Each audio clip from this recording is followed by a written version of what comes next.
ദേവന്മാർ ക്ഷീണിതരായിരുന്നു. ഇഗിഗി എന്ന് വിളിക്കപ്പെടുന്ന ചെറുപ്പക്കാരായ ദേവന്മാരാണ് എല്ലാ കഠിനാധ്വാനവും ചെയ്തിരുന്നത്.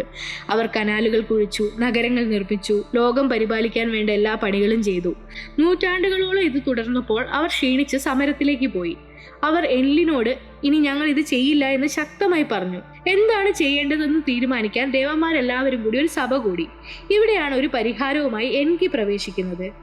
അദ്ദേഹം നിർദ്ദേശിച്ചത് പണിയെടുക്കാൻ മനുഷ്യരെ സൃഷ്ടിക്കുക എന്നതായിരുന്നു. എന്നാൽ എങ്ങനെ മനുഷ്യരെ സൃഷ്ടിക്കും? എൻകി അപ്സുവിൽ നിന്നുള്ള കളിമണ്ണും വെയിലു എന്ന വധിക്കപ്പെട്ട ദേവന്റെ രക്തവും കലർത്തി മനുഷ്യന് ഭൗതിക രൂപവും ജീവനും നൽകി. 7 പുരുഷന്മാരെയും 7 സ്ത്രീകളെയും ശ്രദ്ധയോടെ രൂപപ്പെടുത്തി. ചില കഥകളിൽ മാതൃദേവിയായ നിൻഹുർസാഗാണ് ജനന പ്രക്രിയയിൽ എൻകിയെ സഹായിക്കുന്നത്.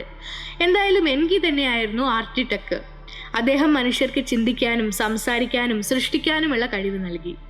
അതെ, ജ്ഞാനദേവനായ എൻകിയുടെ സ്വന്തം വ്യക്തിത്വം പ്രതിഫലിക്കുന്ന സ്വഭാവ ഗുണങ്ങൾ തന്നെയായിരുന്നു മനുഷ്യൻ അദ്ദേഹം നൽകിയത്.